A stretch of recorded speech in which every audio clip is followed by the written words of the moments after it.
6 meses de ser sacrificado, a 6 meses de la Pascua, está en la fiesta de los tabernáculos, ubicado en el último día de la fiesta, donde él, cuando las personas hicieron ese rito del agua, dijeron él dijo que tenga sed, venga a mí y beba.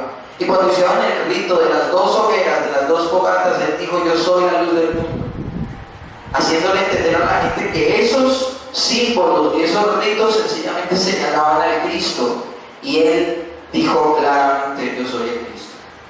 Ahora, por estas declaraciones, algunas personas creyeron, algunas otras no creyeron.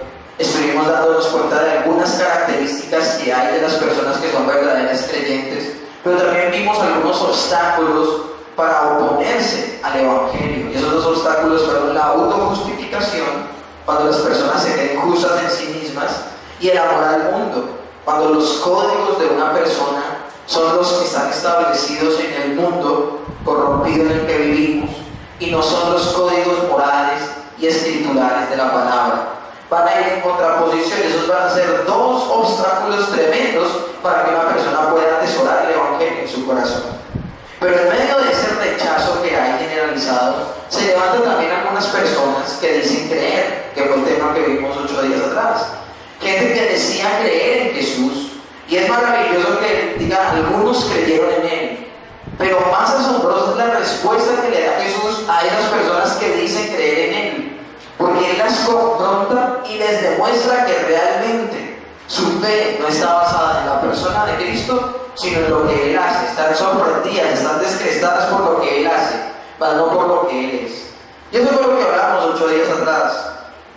Y lo tremendo del asunto es que la manera en que Él puede evidenciar que su fe no es real es que Él les dice a estas personas que dicen creer, les dice: conoceréis la verdad y la verdad los hará libres. Juan capítulo 8, verso 32, lo vimos la semana pasada. Y toda esta gente que decía creer se escandaliza por lo que el Señor dice, porque ellos decían: nunca hemos sido esclavos. ¿Cómo así que conoceremos la verdad y esta nos hará libres si nunca hemos sido esclavos? Ahora, si ellos se referían a no ser esclavos de otra nación, se estaban equivocando rotundamente. Ellos habían sido esclavos por 400 y pico de años de Egipto, ¿se acuerdan? Ellos habían sido esclavos y se habían sujetado a cada nación que los tomó y los llevó cautivos. Babilonia, Asiria. En el momento en que está el Señor hablando con ellos, ellos están bajo el gobierno de Roma.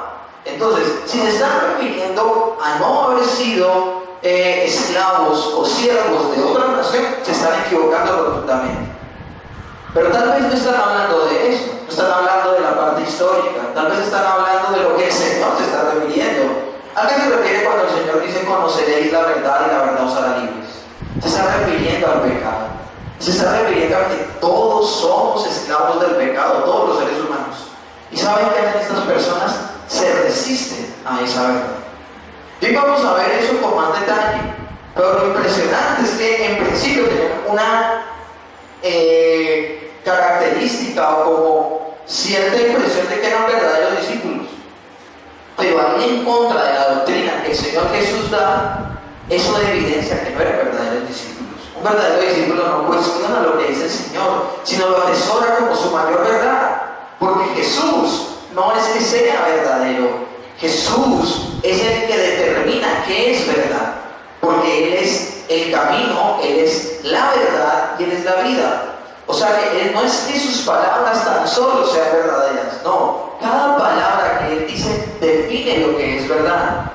Y por esa razón, dudar de lo que Él dice es definitivamente una señal grandísima de que no eres su discípulo. Y esta gente le da la espalda. Ahora, vamos a abordar desde el verso 37 y esto se va a poner muy bueno. ¿Y por qué se va a poner bueno? Porque la confrontación que vamos a ver el día de hoy va a dejar claro quién es quién. Y me gustaría que entendiéramos una cosa: ¿por qué los judíos se oponen tanto, los líderes judíos, los líderes religiosos, se oponen tanto a la enseñanza de Jesús?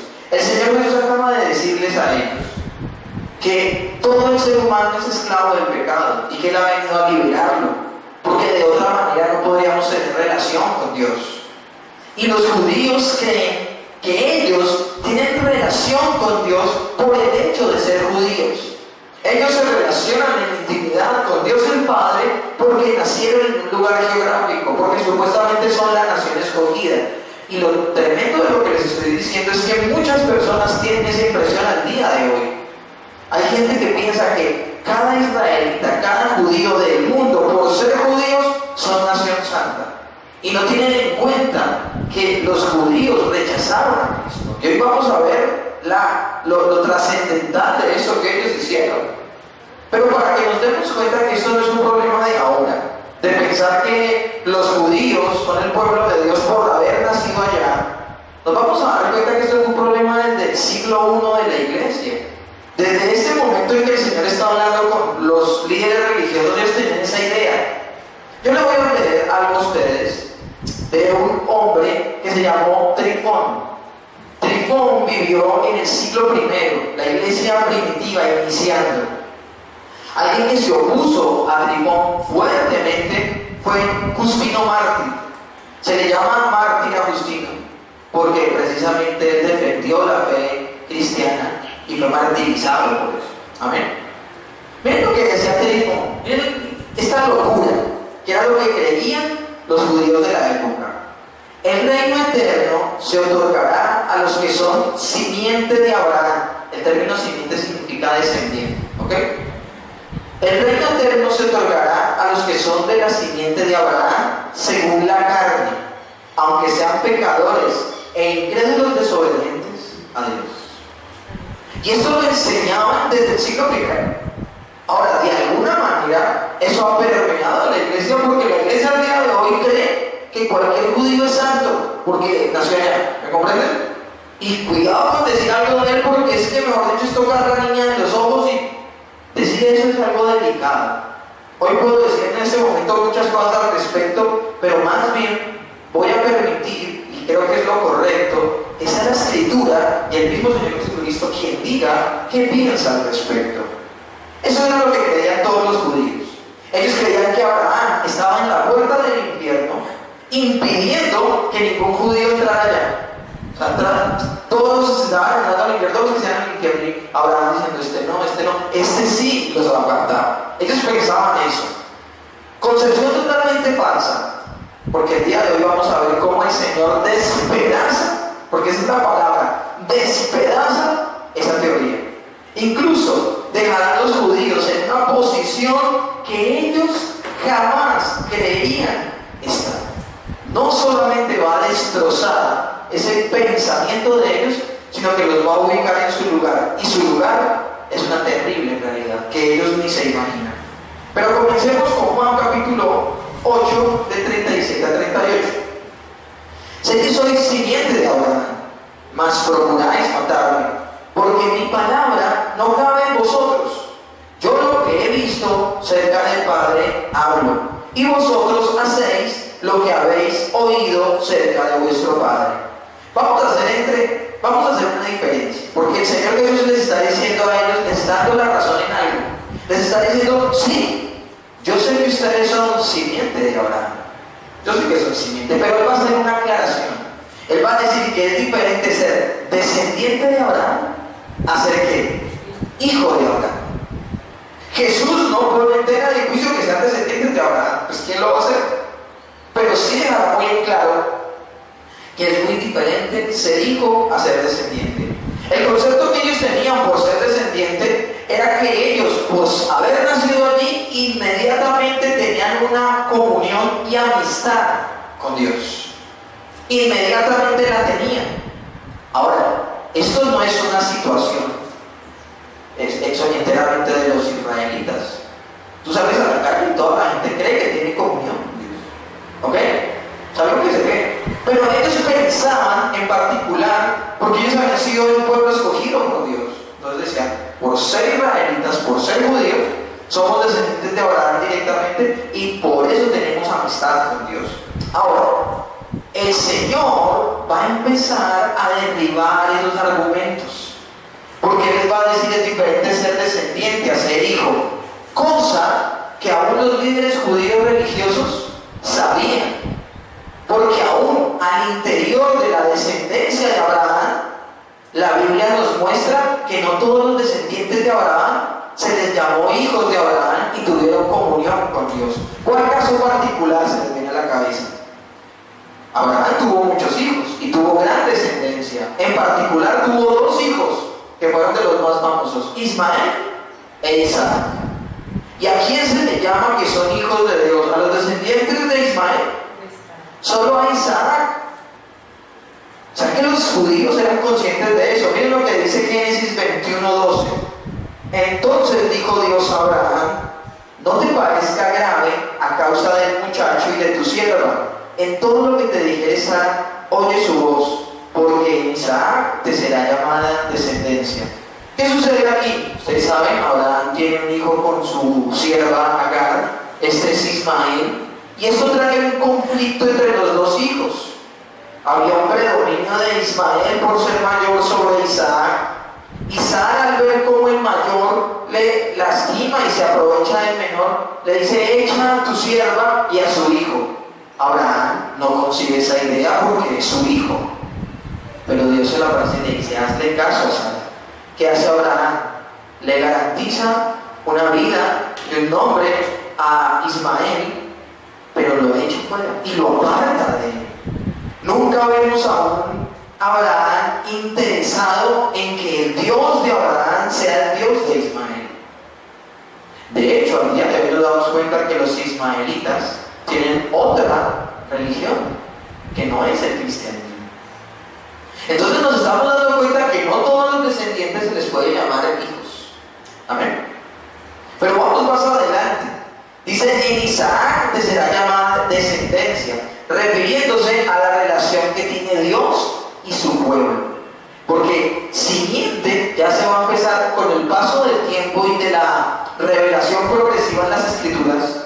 Nos vamos a dar cuenta que cuando la Biblia habla de simiente, ya no solamente habla de una descendencia, sino empieza a hablar de gente que ha sido apartada para tener comunión con Dios. Amén. Y a eso es a lo que se refiere el texto. Ahora, el apóstol Pablo enseña que no todos los descendientes de Abraham son hijos, y dice Romanos capítulo 9, del 6 al 8. Y este versículo es clave. ¿Por qué? Porque ya se ha hablado de que Ismael fue apartado, pero ahora nos vamos a dar cuenta que aún al interior de Abraham y al interior de Isaac, Dios también escogió. Y miren lo que dice en Romanos 9, del 6 al 8. No que la palabra de Dios haya fallado, porque no todos los que descienden de Israel son israelitas. Este texto, ¿cómo lo deberíamos tener en cuenta el día de hoy? No todos los que descienden de Israel son israelitas, ni por ser descendientes de Abraham son todos hijos, sino que en Isaac te será llamada descendencia. Esto es, no los que son hijos según la carne, sino los que son hijos de Dios, sino los que son hijos según la promesa, son contados como descendientes. Ahora, ¿cuál promesa? ¿De qué promesa está hablando Pablo allí? Está diciendo: no todos son hijos de Abraham, sino solamente los que son hijos de la promesa. ¿De qué promesa está hablando? La promesa de la elección. Esa es la promesa. Tenemos un Dios que durante todo el parámetro bíblico ha elegido a algunos y a otros. Esa es la promesa. Ahora, nosotros podríamos decir: bueno, si es Abraham, y de Abraham, no en Ismael, sino en Isaac, entonces todos los que nacen de Isaac, todos son hijos de Abraham. ¿Qué significa el término de Abraham? Lo vamos a ver más adelante, todavía no me quiero adelantar a eso. Pero miren, Pablo, luego de haber hablado de que solo en Isaac, no en Ismael, vendrá la descendencia de los hijos de Dios, va más allá. No solo se queda en Ismael, porque la gente podría decir, tú y yo podríamos decir: listo, todos los que le nacen de Isaac para acá son hijos de Dios. Y en ese orden de ideas, los fariseos tendrían razón. Pero es que no es así. Miren lo que dice Romanos 6, del 9 al 16. Porque la palabra de la promesa es esta: por este tiempo vendré y Sara tendrá un hijo. Y no solo esto, sino que también cuando Rebeca concibió de uno, de Isaac, nuestro padre, pues no habían aún nacido ni habían hecho cosa buena ni cosa mala, para que el propósito de Dios, conforme a la elección, permaneciese, no por las obras, sino por el que llama, se le dijo: el mayor servirá al menor. Como está escrito: a Jacob amé, mas a Esaú aborrecí. ¿Qué pues diremos? ¿Que hay injusticia en Dios? En ninguna manera. Pues a Moisés dice: tendré misericordia del que yo quiera tener misericordia, y me compadeceré de quien yo quiera compadecerme. Así que no depende del que quiere ni del que corre, sino de Dios que tiene misericordia. Estamos viendo dos hijos de ¿quién? De Isaac. Isaac supuestamente es el hijo de la promesa. Entonces todos tienen que ser hijos de la promesa, pero no. De esos dos, Dios se elige a uno y a otro rechaza. ¿A quién eligió? A Jacob. Y no lo escogió por buena gente. Aquí la cuestión no es porque rechazó a Esaú, porque Esaú era un pecador y le gustaba lo que hacía. Era un pagano, era un profano. Pero si uno se va a dar cuenta en Jacob era lo mismo. Jacob era engañador, era mentiroso, sacaba tajada de todos los negocios, siempre estaba buscando cómo darle en la cabeza a la gente. Acá la cuestión no es que los escogieron porque uno fuera más bueno que el otro, no. El Señor escogió porque le pareció y por gracia. Amén. Y es ahí donde dice el Señor en Romanos capítulo 9 que no depende del que quiere ni del que corre, sino de Dios que tiene misericordia. No soy yo el que un día decido ser hijo de Dios. No soy yo, ni es el caso de los judíos religiosos estos que hayan decidido autodenominarse hijos de Dios. No, no es el caso, no hay tal. Ahora, el Señor con esos textos les ha refutado a ellos que no todos los que son descendientes geográficamente o étnicamente son hijos de Dios. Pero no solamente en eso, debemos tener en cuenta algo: Jesús no es el primero que toca este tema. Ya Juan el Bautista había tocado este tema con los judíos.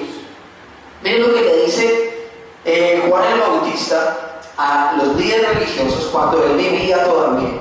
Les dice: haced pues frutos dignos de arrepentimiento, y no comencéis a decir dentro de vosotros mismos: tenemos a Abraham por padre, porque os digo que Dios puede levantar hijos de Abraham aún de estas piedras. Juan el Bautista tuvo un ministerio maravilloso que fue precisamente el de bautismo en arrepentimiento. Se apuntaba al arrepentimiento. Los judíos religiosos de la época no se bautizaron.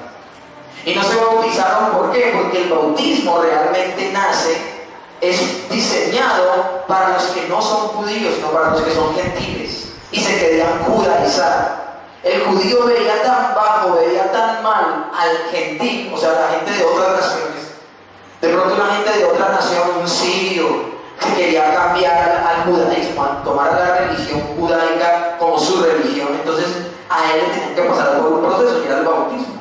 ¿Y el bautismo qué era? Que tenía que descender a las aguas para limpiar su pecado, porque así veían al gentil, un hombre pecador. Pero estos hombres veían que los gentiles necesitaban ser limpios del pecado, pero ellos no. El judío decía: yo necesito ser bautizado, y no necesito ser bautizado porque yo necesito ser limpio de mis pecados. ¿Por qué? Porque yo ya soy parte de la nación de Dios por ser judío. Lo tremendo del asunto es que Juan el Bautista llega y mucha gente de los judíos y de Israel se empieza a bautizar. O sea, la gente empezó a tener convicción de pecado. ¿Y eso quién lo hace? Solo lo hace Dios. Que un pueblo como los judíos empiece a tener convicción de pecado y vaya al río Jordán y se bautice, tremendo, algo está pasando. El Señor, en ese contexto es que el Señor Jesucristo llega, y por eso personas realmente creyeron en Jesús, porque entendieron que su pecado no era su enfermedad o la falta de alimento o los romanos. Hubo gente que comprendió que su problema era el pecado y que Jesús iba a venir a limpiarlo del pecado. Pero entonces esta gente no acepta el ministerio de Juan el Bautista, rechazan el ministerio de Juan.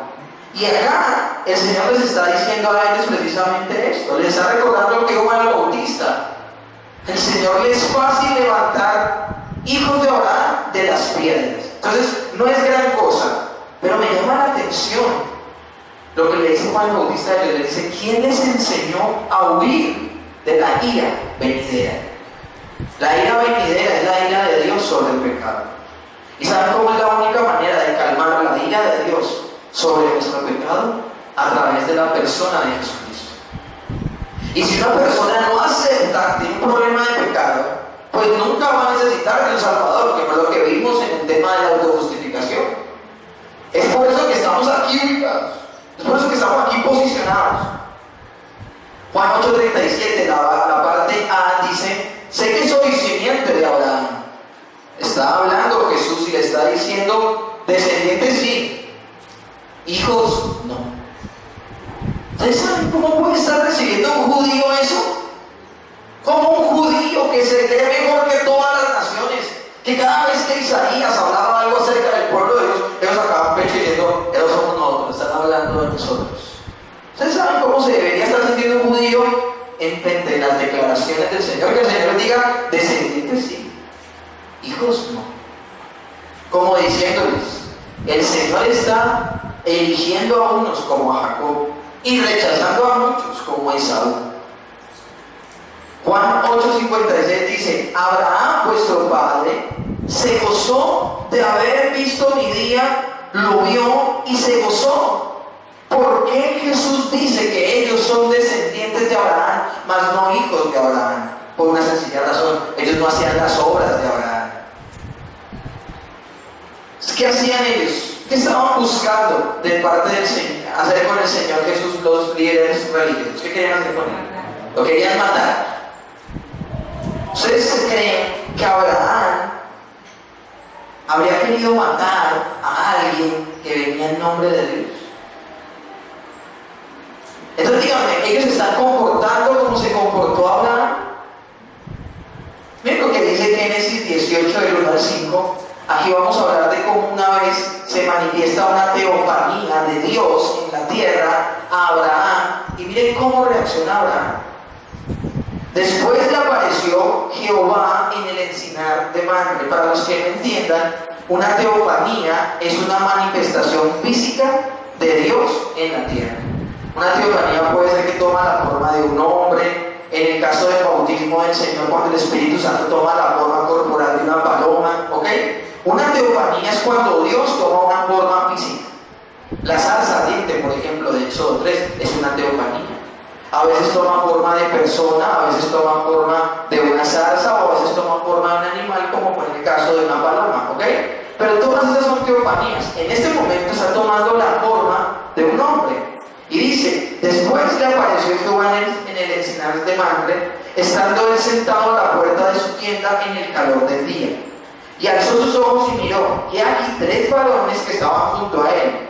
Y cuando los vio, salió corriendo de la puerta de su tienda a recibirlos, y se postró a tierra, y dijo: Señor, si ahora he hallado gracia en tus ojos, te ruego que no pases de tu siervo, que se traiga aquí ahora un poco de agua y laves tus pies, y recostamos debajo de un árbol, y traeré un bocado de pan, y sustentad vuestro corazón, y después pasaréis, pues por eso habéis pasado cerca de vuestro siervo. Y ellos dijeron: haz así como has dicho. Miren ahora, desviviéndose para atender a estos 3 hombres que se creen que son Dios y 2 ángeles.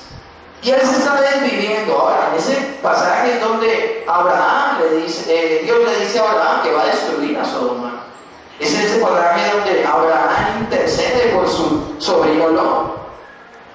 Cosas muy importantes y profundas van a pasar en este pasaje. Pero miren, hay una manifestación de Dios en la tierra, y miren cómo reacciona Abraham. Se desvive por atenderlos. Dice que se postra, que se humilla. Yo les pregunto, ¿así se estaban comportando los fariseos, los saduceos, los líderes religiosos ante la manifestación más gloriosa de Dios en la tierra, que es su Hijo Jesús? ¿Se estaban comportando así?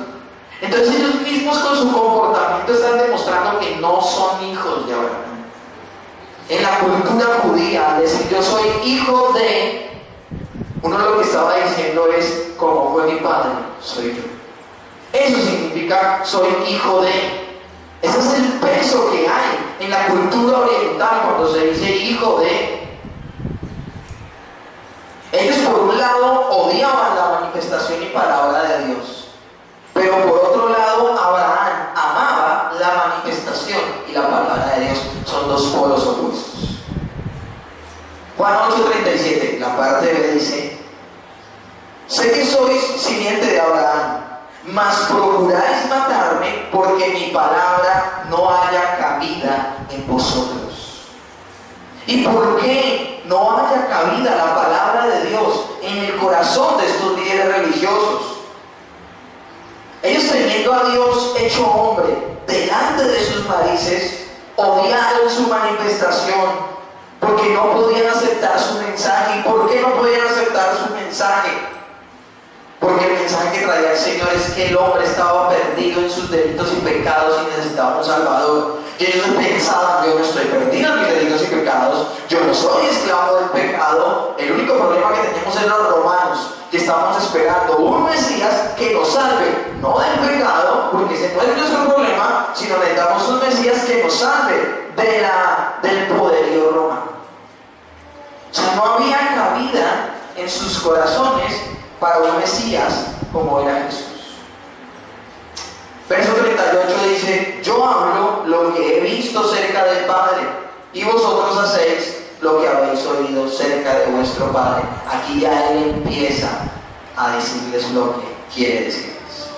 Hay varios contrastes. El primer contraste más notorio es que él está diciendo: mi Padre no es su Padre. O sea, tenemos padres distintos.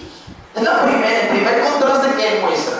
Ahora, el segundo es que Jesús habla de lo que ha visto de su Padre. Miren esto, préstenme atención.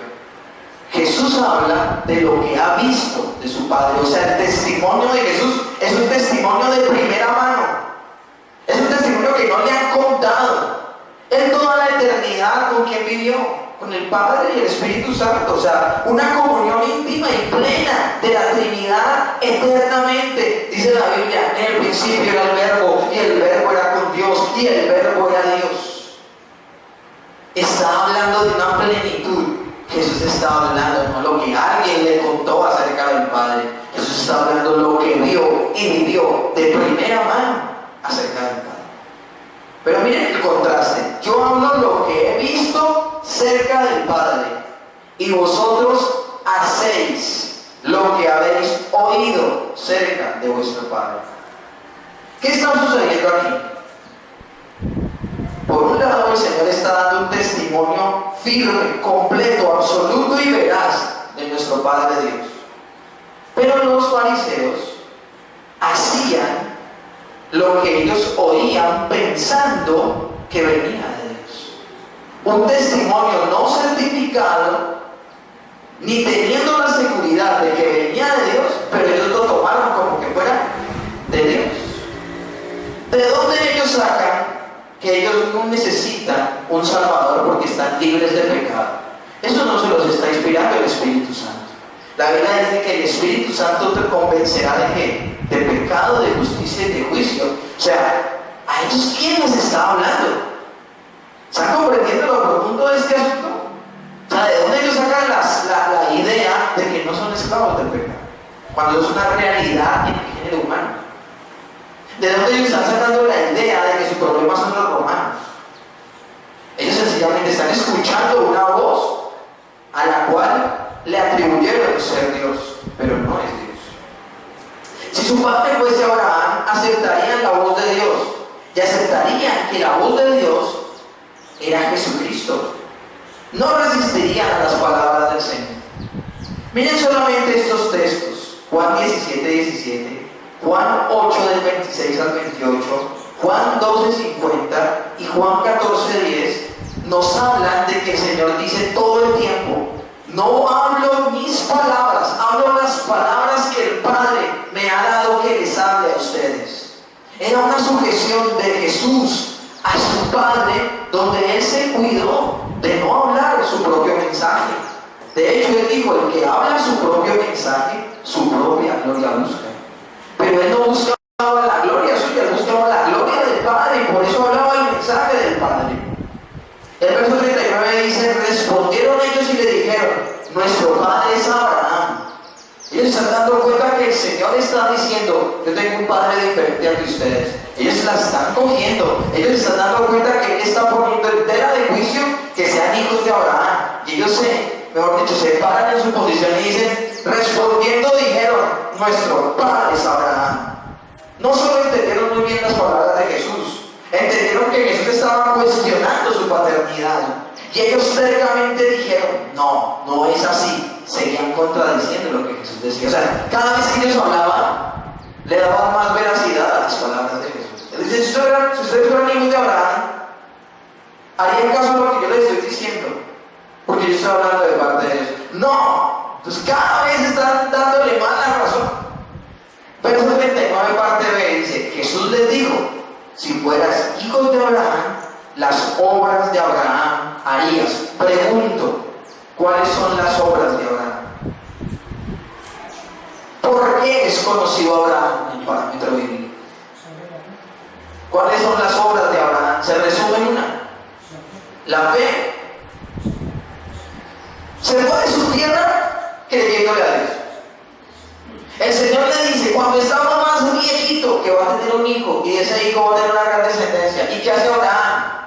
Cuando ve su cuerpo ya casi como muerto, dice en Romanos 4, y al ver la esterilidad de la matriz de Sara, porque era viejita, menopáusica y estéril, o sea, eso es un milagro.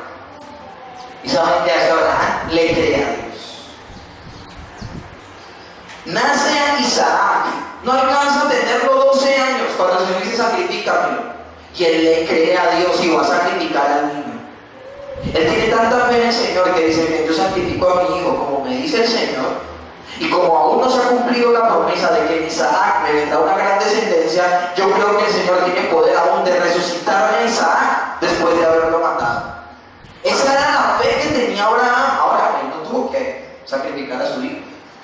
Se encuentra con un cordero que sustituyó a su hijo. Ahí es donde dice Jesús: Abraham vio mi día y se gozó, porque Abraham entendió la maravillosa gracia de la sustitución. Amén. Entonces, ¿cuáles son las obras de Abraham? La fe, creer. ¿Y creer qué? A la palabra de Dios. Gálatas 3, del 6 al 9 dice: así Abraham creyó a Dios y le fue contado por justicia. Sabed por tanto que los que son de fe, estos son hijos de Abraham. Y la Escritura, previendo que Dios había de justificar por la fe a los gentiles, dio de antemano la buena nueva a Abraham, diciendo: en ti serán benditas todas las naciones de la tierra. De modo que los de la fe son bendecidos como el creyente Abraham. Los hijos de Abraham, ¿qué características tienen? Le creen a Dios. Yo pregunto, los fariseos, los líderes religiosos, los saduceos, los escribas, ¿están creyéndole a Dios? El verbo encarnado, la palabra hecha carne, ha venido y están dudando de ello. Los hijos de Abraham son los que hacen las obras de Abraham. Abraham creyó y le fue contado por justicia. Romanos 4, del 1 al 3 dice: ¿qué pues diremos que halló Abraham, nuestro padre según la carne? Porque si Abraham fue justificado por las obras, tiene de qué gloriarse, pero no para con Dios. Porque ¿quién dice en la Escritura? Creyó Abraham a Dios y le fue contado por justicia. Por tanto, es por fe y para que sea por gracia. La fe es un elemento necesario para la salvación. ¿Ustedes entienden eso? La Biblia dice: por gracia sois salvos por medio de ¿qué? De la fe. O sea, el medio para ser salvos es la fe. Ahora, aquí el cuento viene como que es primero el huevo o la gallina. Porque yo creo en Jesús por medio de la fe. Pero ningún ser humano puede creer de manera natural. O sea, que ¿quién le otorga la fe a esa persona para creer? Dios. Entonces estamos hablando de que primero Dios le da vida espiritual a una persona para que esa persona se vea expuesta al Evangelio, crea el Evangelio y sea salvo. ¿Lo están comprendiendo? Uno no sabe en qué momento ocurre lo primero y en qué momento ocurre lo otro. Dios le da vida a una persona y al darle vida espiritual, esa persona puede creer. Si no tuviésemos vida espiritual, no podríamos creer y seríamos tan tercos como los fariseos. Verso 40 dice: pero ahora procuráis matarme a mí, hombre que os he hablado la verdad, lo cual he oído de Dios, esto no hizo Abraham. Cada vez que ellos se metían en una conversación con el Señor Jesucristo salían tan mal librados. Entonces, ustedes se imaginan pelear a qué argumento es más fuerte con la sabiduría. No con el ser más sabio, sino con la sabiduría, porque es que el Señor es la sabiduría. Él le dice: ustedes quieren matarme a mí. Capítulo 7 veíamos cómo el Señor a escondidas baja a la fiesta de los tabernáculos porque procuraban matarle. Todo el mundo sabía que los líderes religiosos estaban buscando matar a Jesús. Y Él les dice: yo les he dicho la verdad, que ustedes procuran matarme, y les aseguro que así no se comportó Abraham. Los hechos anulaban las afirmaciones de estos hombres. Les quitaba la base de su seguridad. No tenían comunión con Dios, eso sí era un hecho, no tenían comunión con Dios. Y también era un hecho que no hacían las obras de Abraham porque ellos no creían. Pero hay un asunto que todavía queda sin solucionar. Listo, no son hijos. Listo, no son tan solo descendientes de Abraham, no hacen las obras de Abraham, pero queda un asunto pendiente. Si no son hijos de Abraham, entonces ¿hijos de quién son? ¿De quién son hijos? Verso 41 dice: vosotros hacéis las obras de vuestro padre. Esto se pone cada vez más caliente. ¿Ustedes no han visto, ustedes no han presenciado una pelea donde cada vez se pone más álgida? Que no como que, no hay la palabra. Es lo que está sucediendo acá. Entonces lo estoy tratando de contar de la manera más exacta lo que sucedió.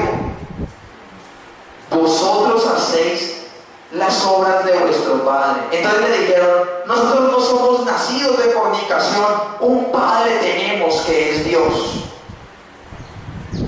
El Señor ya les va a decir de quién son hijos. Ya se las va a botar. Es que ustedes hacen las obras de vuestro padre, se las va a botar. Ellos le interrumpen. Y ellos le interrumpen diciéndole: nosotros no somos hijos nacidos de la fornicación, un padre tenemos que es Dios. Va en el tema de hijos de Abraham, ahora se van a algo más general: Dios, hijos de Dios. Pero ¿por qué ellos dicen que no son hijos de fornicación? Hay dos teorías de por qué ellos nombran que no son hijos de fornicación. Ellos usan esa frase porque ya en el siglo I existía un rumor de que Jesús no era hijo legítimo de José, sino que se había inventado que Jesús era hijo de María con un soldado romano llamado Pantera. Por eso ellos dicen: nosotros no somos hijos de fornicación. ¿Saben dónde dice esto? En el Talmud judío. Ellos dejan específicamente eso para que se desvirtúe que Jesús es quien dice este. Aunque esto es poco probable, porque en el siglo I no creemos que sea tan popular esta postura. Esta postura al día de hoy es popular, pero de pronto no es tan popular si la pasamos al siglo I. ¿Ok? Entonces, ¿cuál sería la razón?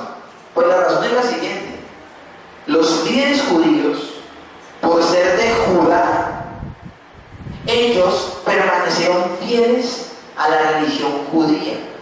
Recuerden que yo no me quiero enredar mucho en la historia de Israel, pero me toca decírselos para que ustedes puedan entender el argumento de ellos. Israel era solo una nación hasta el tiempo de Salomón. En el tiempo de su hijo Roboam, por el pecado de Salomón y aún de Roboam, se divide el país en dos tribus. Se llaman el reino del sur, queda aparte, que son Judá y Benjamín, y el reino del norte, que son las otras 10 tribus, quedan bajo un rey que se llamaba Jeroboam. ¿Ok? Desde ahí Israel son 2 reinos. Esos 2 reinos fueron llevados en cautiverio: el reino del norte por Asiria y el reino del sur por Babilonia. ¿Ok? Cuando esto sucede, el reino del norte se pierde y se mezcla, se amalgama con esa nación. Nunca regresan. ¿Ok? Mientras que los que se fueron a Babilonia sí regresaron. ¿Y regresaban a dónde? A Jerusalén y a esas naciones. ¿Ok? Cuando estas personas del reino del norte después de mucho tiempo regresan a la tierra con costumbres de esos lugares. ¿Ok? ¿De dónde se creía que era Jesús?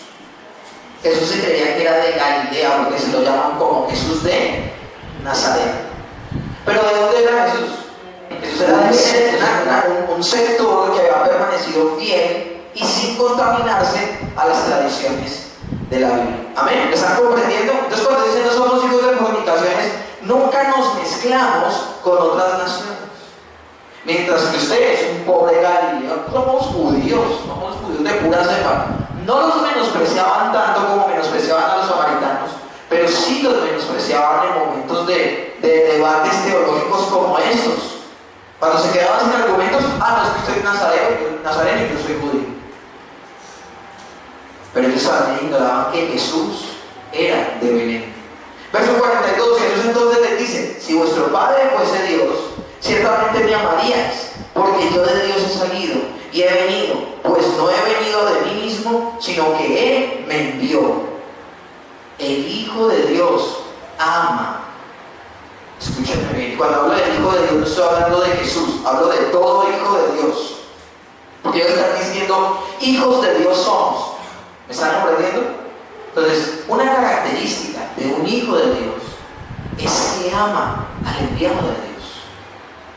Si ellos verdaderamente son hijos de Dios, ¿por qué no reciben a Jesucristo? ¿Se entienden la incoherencia de ellos en cada palabra que decían? Primera de Juan 5:1 dice: todo aquel que cree que Jesús es el Cristo es nacido de Dios, y todo aquel que ama al que fue engendrado, ama también al que ha sido engendrado por Él. Este capítulo de Primera de Juan 5 es maravilloso. Si tú has nacido de nuevo, tú por naturaleza amas a Jesús. O sea, no se puede obrar de otra manera. Es nuestra naturaleza, amar, anhelar al Señor. Verso 43. ¿Por qué no entendéis mi lenguaje? ¿Por qué no podéis escuchar mis palabras? El Señor les pregunta esto y Él sabe la respuesta. Ahora Jesús derriba el argumento, porque el argumento de que ellos tenían otra base religiosa no era el verdadero argumento por el cual ellos no recibían la palabra de Dios. ¿Ellos por qué no recibían la palabra de Dios? Ellos no recibían la palabra de Dios porque no tenían la capacidad de entender. Comprendamos una cosa: todo ser humano nace separado de Dios, y por nacer separado de Dios es incapaz de comprender las cosas de Dios. El ser humano tiende a distorsionar la verdad. Hace poco vi un video de un ateo donde mostraba las diferentes religiones y mostraba eso como señal de que Dios no existía. Y yo le escribí y le dije: no, eso no es señal de que Dios no existe, eso es señal de que el hombre tiene un testimonio interno de que hay un ser superior que es Dios, pero en su pecado distorsiona ese testimonio interno. El ser humano, por su pecado, es como si tuviera unas gafas como estas, pero el lente de las gafas está roto, entonces no puede ver su realidad como es, sino lo ve como distorsionado. El pecado no nos permite ver claramente la verdad de Dios. ¿Por qué los líderes judíos no entendían el lenguaje del Señor? ¿Por qué no podían escuchar las palabras de Jesús? Porque no podían. ¿Ustedes saben qué es eso para un judío orgulloso? Para un judío soberbio, que eran de los que decían: yo comprendo la ley, yo comprendo las escrituras, vengan y les explico. ¿Ustedes saben qué es para un judío que estaba lleno de arrogancia y de altivez, que le dijera al Señor: usted no me acepta porque es bruto, porque su pecado lo tiene completamente cegado? Efesios dice las características del hombre caído, y dice: tienen el entendimiento entenebrecido, ajenos de la vida de Dios por la ignorancia que en ellos hay. Ese pasaje es fuerte y muestra que el ser humano natural es incapaz de entender y aceptar las cosas de Dios. Ellos no son hijos de Abraham. Ellos no son hijos de Dios. Y aquí es donde el Señor Jesús, yo creo que ellos ni se han recuperado de lo que les acaba de decir. ¿Cómo así que no somos capaces? Tan brillantes que somos. O sea, salimos de Yale, salimos de las mejores universidades, porque no soy capaz. No se ha logrado recuperar de esto cuando el Señor les bota la bomba.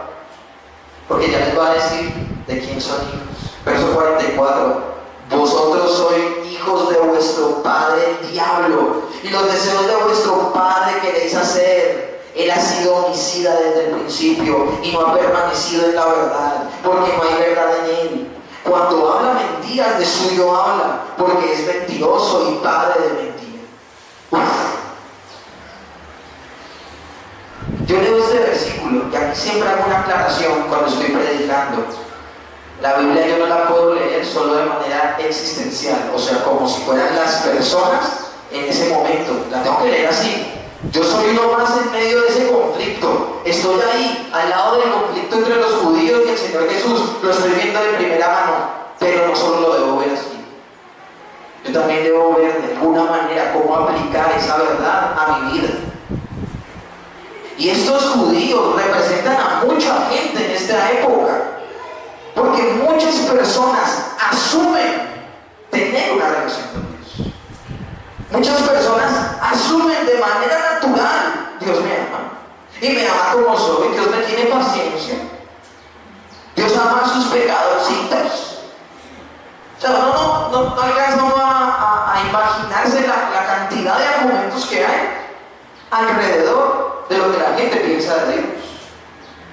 Una persona le dice a Paul Washer, le dice a un predicador conocido llamado Paul Washer, le dice: pero Pastor Paul, yo desde pequeñito he amado a Dios.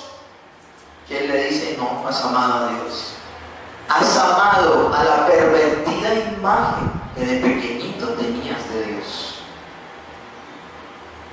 Tú debes amar al Dios de las Escrituras, y la única manera de amar al Dios de las Escrituras es conociendo las Escrituras y que el Señor te ilumine en ellas para que lo puedas abrazar y lo puedas amar. Hay muchas personas que, mejor dicho, están completamente convencidas de que tienen la mejor relación con Dios. Ese era el caso de estos líderes judíos. Están completamente convencidos: tenemos la mejor relación con Dios. Y el Señor les sale con que son hijos del diablo. Vosotros sois de vuestro padre el diablo. Yo no sé estos textos que lo hacen esas personas que dicen que el Señor es solo. Pero el Señor ama. El Señor cuando ofendió a alguien. Un Jesús muy no sé, muy poético, muy romántico. ¿Qué hacen estos textos? Textos donde confrontan abiertamente a las personas con su estado natural. Y es que, hermanos, no solo los fariseos, no solo los escribas, no solo los saduceos, todos nosotros somos hijos del diablo hasta que nacemos. Porque el Señor dice: y los deseos de vuestro padre queréis hacer. Ese es el meollo del asunto. La muestra de que son hijos del diablo son sus hechos. ¿Y cuáles son los hechos? No aceptan la palabra de Jesús. ¿Y por qué no aceptan la palabra de Jesús? Que es verdad. Porque ellos son hijos del padre de mentira. Y quieren matar a Jesús. ¿Por qué? Porque son hijos del homicida. Miren lo que dice: y los deseos de vuestro padre queréis hacer. Él ha sido homicida desde el principio y no ha permanecido en la verdad. Miren, es que suena de carbón. ¿Qué más evidencias? Verso 45: a mí, porque digo la verdad, no me creéis. No recibieron al Señor. El impedimento, como les digo, no era intelectual, era moral. No podían aceptar las palabras de Jesús y no las podían abrazar porque no eran hijos de Dios. Verso 46: ¿quién de vosotros, si miren este pasaje yo creo que ninguno de los líderes religiosos de todas las épocas lo puede decir? ¿Quién de vosotros me redarguye de pecado? Pues si digo la verdad, ¿por qué vosotros no me creéis? ¿Quién en este salón puede decir eso? ¿Quién en este salón se puede para acá? ¿Quién me redarguye de pecado? Yo llego a decir eso, más bien ustedes me señalan. Porque en algo nos hemos pifiado, o grande o pequeño, pero nos hemos pifiado. ¿Saben qué muestra este versículo? La impecabilidad de Jesucristo. ¿Qué es la impecabilidad? Que Él nunca pecó. ¿Ustedes se imaginan estar rodeado de enemigos? De gente que respiraba amenazas y muerte en contra suya, que solamente buscan hacerle el mal y que el Señor les dé ese papayazo. Díganme, ¿qué he hecho mal? ¿En qué he pecado? Y que ninguno de tus enemigos te señale y te digan esto, eso es vivir una vida perfecta. ¿Están comprendiendo? ¿Cuántos de nuestros enemigos nos quieren en esa posición? Que uno le diga a un enemigo, dígame, ese man saca la lista. Y usted hizo esto, aquel, lo otro, no sé qué. Rodeado de enemigos les dice, díganme, señálenme, ¿qué pecado he hecho? No pudieron señalar ninguno.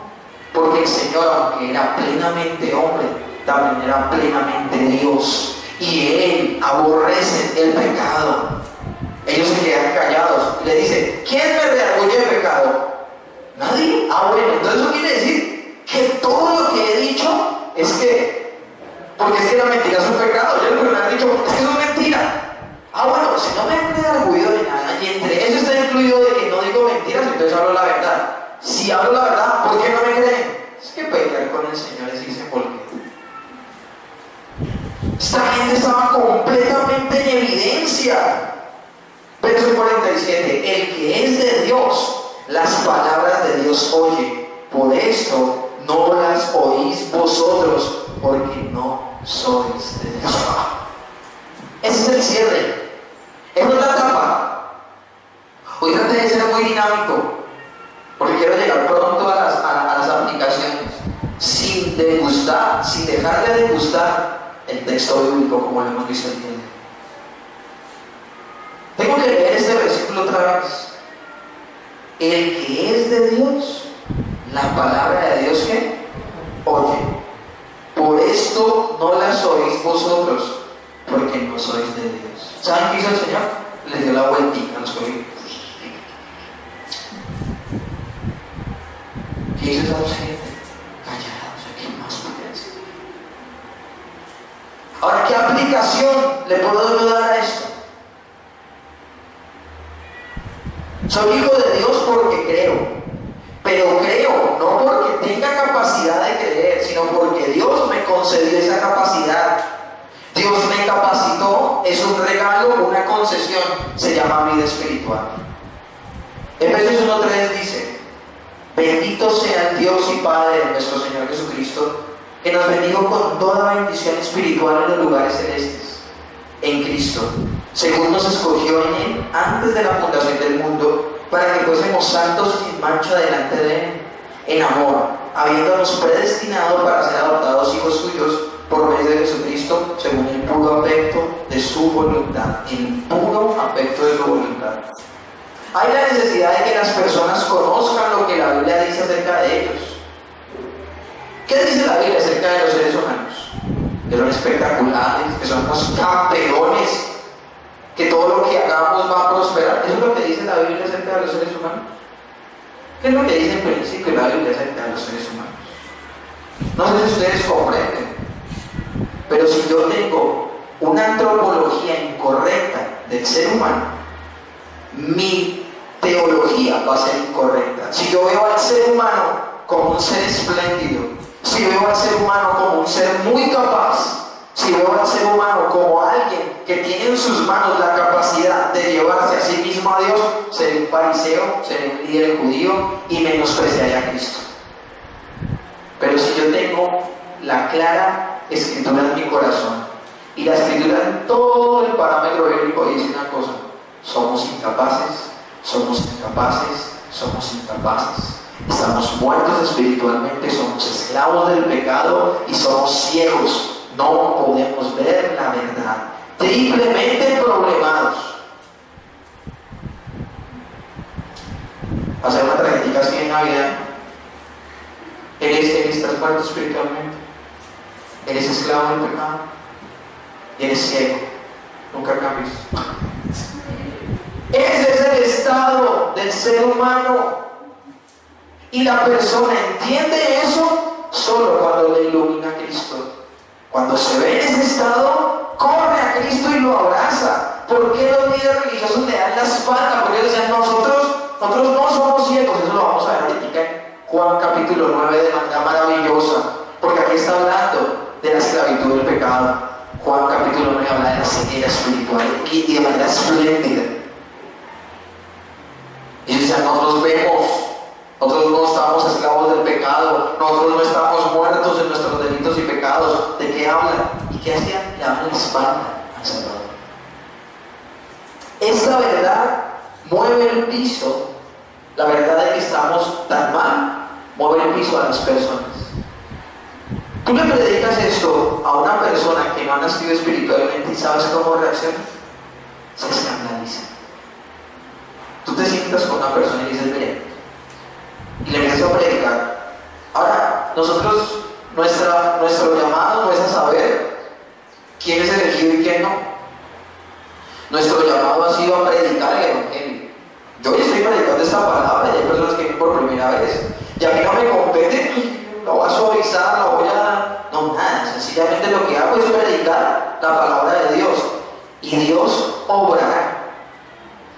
Ahora, lo que sí les voy a decir es, cuando tú le dices la verdad del Evangelio, y la primera verdad del Evangelio es que estamos perdidos, la segunda parte del Evangelio es que tenemos una buena noticia y que el Señor puede salvarnos de estar perdidos. Amén.